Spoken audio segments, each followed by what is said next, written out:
Olá, seja bem-vindo a mais uma edição do programa Fala Câmara Entrevista, aqui pela TV e Rádio Câmara Bauru, o nosso espaço para a prestação de contas do parlamentar bauruense. Recebendo aqui em nosso estúdio o vereador Júnior Rodrigues, do PSD, que vai compartilhar um pouquinho com a gente as demandas do seu mandato, o que ele tem trazido para a discussão, pronunciamentos na tribuna e também as correrias aí do gabinete. Vereador, seja bem-vindo mais uma vez. Eu que agradeço, Lidiane, a gente sempre à disposição para prestar conta, falar com a população um pouco do nosso dia a dia da Câmara Municipal. Não é só segunda-feira, né? A gente fala, não é só a sessão, mas a gente tem todo um trabalho que a gente realiza durante a semana para conseguir atender a população. Vereador, começar falando sobre saúde, você usou a tribuna, né, trouxe no seu pronunciamento para a discussão durante a sessão ordinária dessa semana a questão do represamento das consultas e exames de especialidades e apontou, né, o lançamento de um programa do governo federal para alívio das dívidas de planos de saúde que teriam como contrapartida, como possibilidade de renegociação, o atendimento de pacientes da rede pública de saúde. Isso já está disponível em Bauru? Nós trouxemos alguns dados, até como presidente da Comissão de Saúde, a qual estou hoje. A gente vive o dia a dia da população e vendo que a população sofre muito por conta do represamento de exames, consultas e cirurgias. Muitas pessoas acabam chegando no limite, indo por uma UTI, por uma UPA, por conta das cirurgias eletivas que acabam não ocorrendo. E no levantamento que eu fiz nos últimos meses, houve um represamento de 25% junto aos órgãos do Estado. No caso, temos 5 hospitais do Estado aqui na cidade. Então, são quase 73 mil procedimentos, exames, consultas e cirurgias aguardando. Então, a gente vem trabalhando uma outra situação que acabou ocorrendo, a prefeita contratou quase 14 mil exames para poder dar uma desafogada através de uma emenda colocada aqui na Câmara Municipal, aprovada por todos os vereadores no mandato passado. Então isso deu uma enxugada, mas a gente sabe que a fila ainda é muito grande. E aí o governo federal agora ele vem com uma portaria onde ele dá a possibilidade das empresas, no caso plano de saúde, que tenham dívida com o governo federal, de pegar a sua base, ali, né, o seu trabalho dentro dos municípios e colocar à disposição para servir a prefeitura, no caso, consultas, exames e cirurgia. Então, vamos lá, o plano de saúde ele deve para o governo federal. Então, ele não precisa pagar o governo federal com dinheiro, ele vai pagar com procedimentos. Então, isso está disponível, mas precisa ter uma adesão desse plano de saúde. Então, o que a gente quer, o que eu fiz, foi entrar em contato com a Secretaria de Saúde do município, a nossa Secretaria também da Fazenda, a gente vai atrás de outros órgãos do Estado aqui no município para ver quais são os planos de saúde, quais são as empresas, talvez hospitais privados que tenham dívida com o governo federal e que poderiam atender a nossa população e abater essa dívida. Que eu acho que daí a gente poderia diminuir essa fila de espera, né? Porque hoje é um represamento muito grande. Então nós já estamos em contato, estou à frente dessa bandeira aqui na cidade, correndo atrás, para que a gente possa, de alguma maneira, diminuir essa fila de espera, no caso cirurgias, consultas de especialidades e exames também, que a gente sabe que a fila é muito grande. Mas a gente já está fazendo contato. Devo ter hoje uma reunião com a Secretaria de Saúde para a gente tentar entender melhor essa portaria e correr atrás para adesão de quem tem essas dívidas junto ao governo federal. Ainda falando em demandas por atendimento na saúde pública, você acompanhou e é uma boa notícia, né? Acho que a gente pode até antecipar aqui, noticiar no nosso programa, no nosso bate-papo, moradores do Jardim Ouro Verde, Parque Roosevelt e 9 de Julho passam a contar em breve com unidades de saúde da família? Exato. Eu falo, nós sabemos que a cidade de Bauru, a gente passa por um momento delicado de arrecadação. Então, nós precisamos buscar recurso fora da cidade, recurso no governo do estado, recurso no governo federal. Por quê? Porque é o imposto da população que é pago aqui no município, que vai para a federação, que vai para os órgãos estaduais e agora precisa voltar em projetos voltados para a cidade. Então eu tenho falado muito que a gente precisa estar atento aos programas que a prefeitura precisa cadastrar. No caso, eu levei para a prefeita Suelen falando, prefeita, abriu o programa do PAC. Governo federal, a gente precisa cadastrar unidades de saúde da família, a gente precisa cadastrar projetos para a nossa cidade. Então, foi ali uma força-tarefa a qual eu tinha solicitado para que o governo pudesse fazer os cadastramentos, correr atrás de projetos, e a gente fez todo também esse trabalho junto às secretarias municipais. E a prefeita Suelen trouxe para mim a informação que nós fomos contemplados já em alguns programas a qual nós pedimos a inscrição do município. No caso, já temos 3 unidades de saúde da família já liberado e já está indo para licitação. No caso, lá na região do Santa de Virges, na região do 9 de Julho e também na região do Ouro Verde. Então, essas 3 regiões já foram contempladas com aquilo que nós havíamos solicitado e já está encaminhado para a licitação. E também um CAPES 3, que é lá na região do Geisel. O CAPES 3 ele vai atender 24 horas pessoas que estejam em surto, né? A gente sabe que muitas vezes a questão de álcool, de droga, a pessoa entra em surto, então ela precisa ter esse acolhimento. O CAPES 3 ele vai fazer todo esse acolhimento no município. Então tudo isso vem de parceria, é isso que eu falo. Está disponível? A gente tem que aderir, a gente tem que correr atrás, porque não é só esperar o recurso aqui do município, mas também os recursos disponíveis através dos programas dos governos federal e também governo do estado. Vereador, mudando de assunto agora da saúde para a infraestrutura, né? Você cobrou a necessidade de investimentos em iluminação pública nas marginais da rodovia Marechal Rondon, que foram entregues não faz muito tempo, mas sem essa obra de infraestrutura e este cenário que está provocando aí um aumento no número de acidentes ali naquelas vias. A que esfera caberia esse investimento? Exato, nós recebemos as marginais que veio já de governos anteriores, que foi definido como que seriam as marginais ou não, a gente pegou meio que o pacote já pronto. Mas ela foi entregue meio que de maneira pela metade, porque ela precisa ter a sua iluminação. Então, eu estive com o secretário de governo do estado, Rafael Benini, que é responsável por toda essa parte de privatização, de terceirização. E eu falei para ele, secretário, a gente precisa daquilo que foi nos prometido à cidade de Bauru, as marginais, mas com a iluminação. A Rondon precisa da iluminação, muitos acidentes, muitas pessoas, ele teve atropelamento, a gente sabe do caos que está por conta de uma iluminação que não possui, não tem iluminação, está tudo escuro.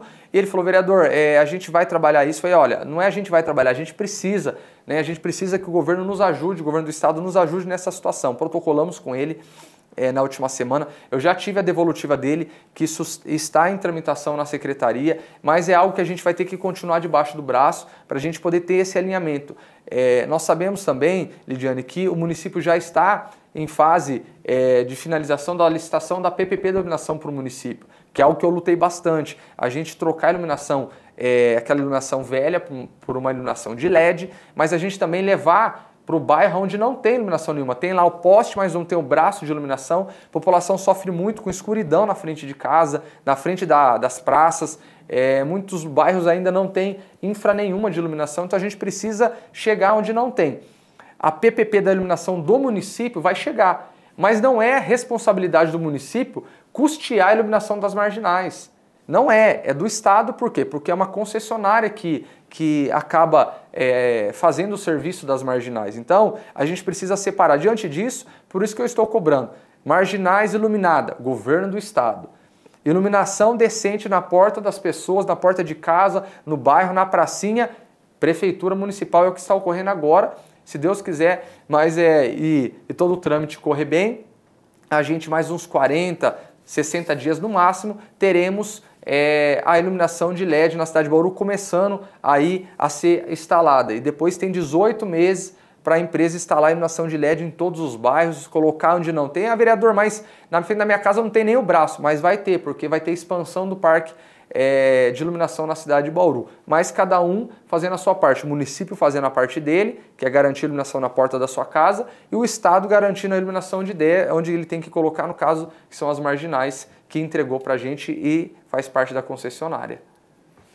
Júnior, trazendo agora demandas no setor de educação, você destacou as dificuldades enfrentadas por estudantes que trabalham durante o dia e estudam no período noturno. E existe uma reivindicação nesse sentido com relação ao benefício do Vale Transporte para estudantes do ensino médio e do ensino técnico. Você tem uma sugestão?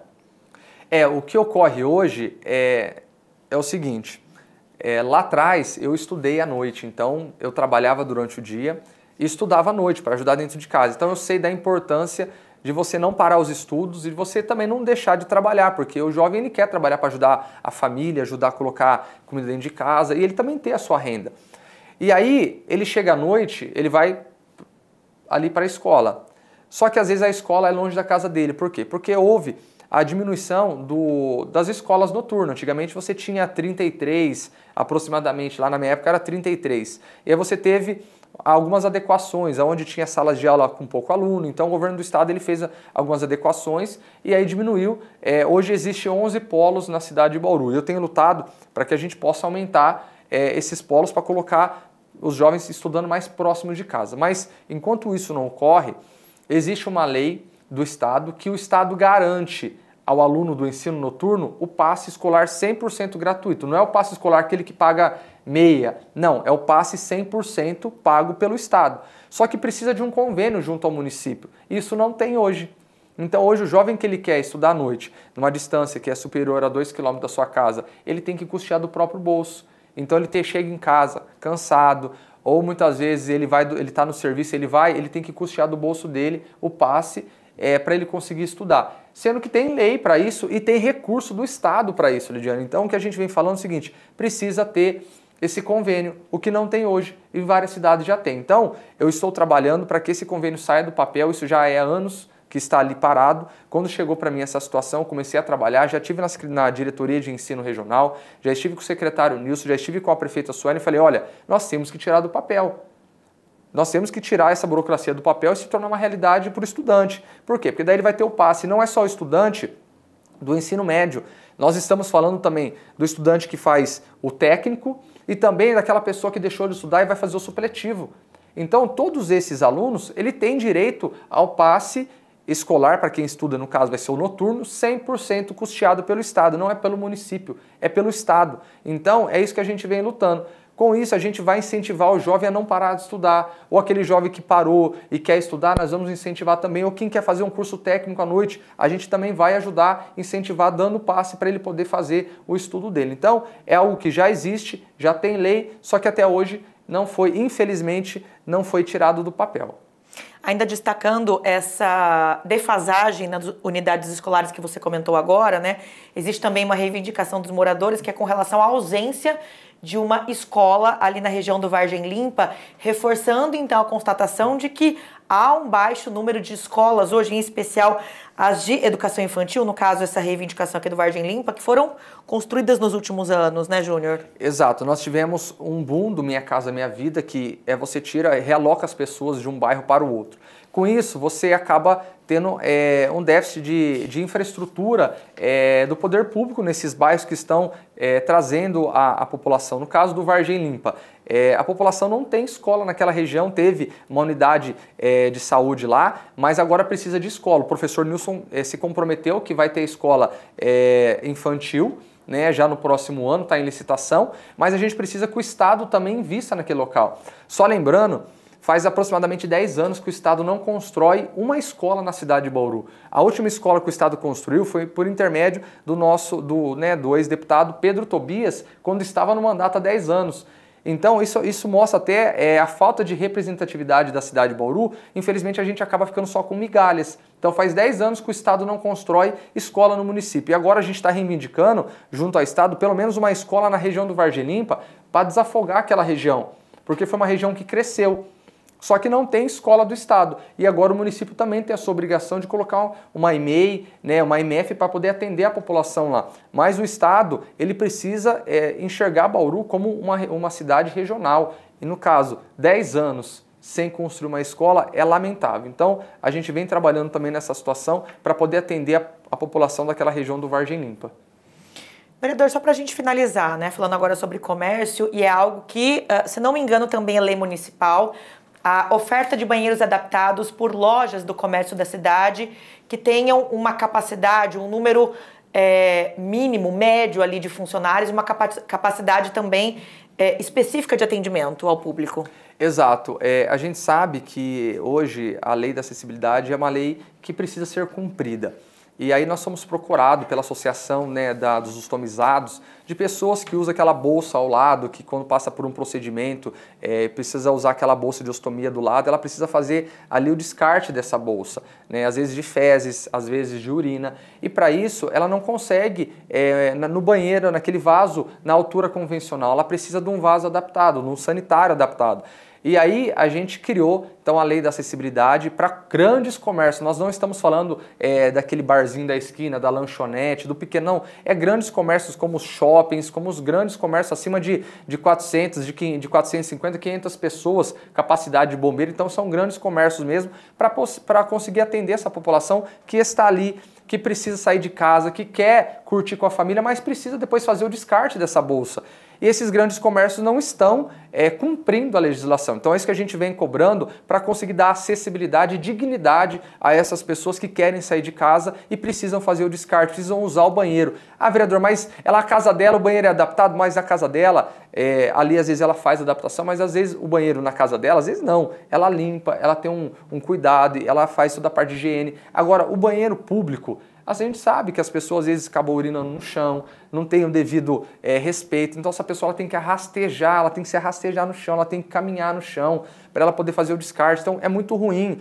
Então por isso que a gente fala, vamos fazer a adaptação dos banheiros, os grandes comércios, para essas pessoas terem dignidade. Não é justo essa pessoa ficar se rastejando pelo chão, ficar ali passando para poder fazer o descarte, é humilhante para ela. Então os grandes comércios precisam se adaptar, é algo pequeno, né, perto de um shopping, de um grande... É pequeno, é um valor pequeno para ele fazer uma adaptação e a gente vai trazer mais dignidade às pessoas que precisam. Tá feita a cobrança, então. Vereador Júnior Rodrigues, do PSD, nosso convidado hoje aqui no programa Fala Câmara Entrevista, trazendo para a gente a demanda do seu mandato, compartilhando conosco por meio do seu gabinete, pronunciamentos na tribuna e também aqui pelos estúdios da TV e Rádio Câmara.